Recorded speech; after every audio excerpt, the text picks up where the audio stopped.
whole idea behind this wasn't mine. It was the Virginia Wine Board and the Virginia Wine Marketing and the Virginia Wineries Association. They are the ones that came up with this idea to create a case of 12 wines that they could submit to wine writers and influence makers all over the world.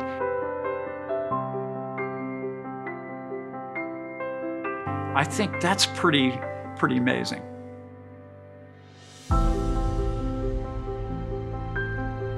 So the Governor's Cup competition started in 1982 when the Virginia wine industry realized that they needed some sort of competition to promote Virginia wines as Virginia wines were starting to grow. It started out, funny enough, at Vintage Virginia in the middle of a field outside surrounded by tents. In 1989, the Virginia Wineries Association decided that we needed to kind of change the competition and make something more formal, so we started bringing in judges.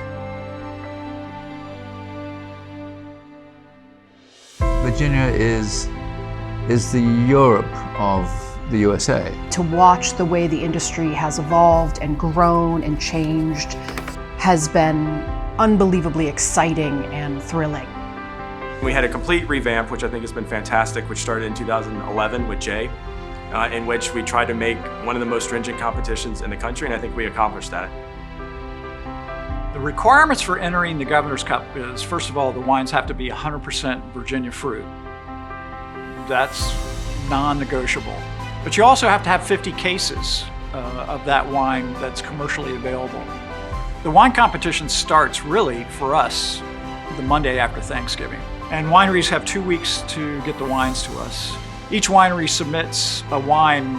They submit 4 bottles of that wine, and we do the wine competition in 2 stages. The preliminary round is tasted by, every wine is tasted by 6 judges. The first bottle is what they taste, but we have a second bottle in case there's something corked or off.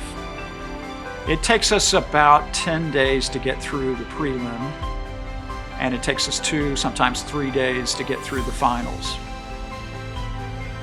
The preliminary round is done it's done in a way to kind of identify wines that are going to move on, wines that maybe there's something wrong with. Personally, I put Virginia on par with Oregon and Washington in terms of quality and styles of wine.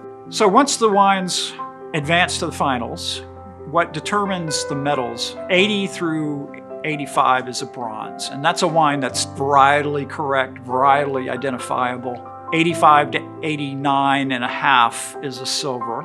The golds are where they're outstanding. So to make it into the case, you've got to you have to have scored 89 and a half points and higher among 18 different judges.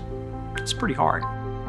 So if you get a gold medal in this competition, you've really done something. The final 12 that make it into the Governor's case, they're the highest scoring 12 wines from the finals.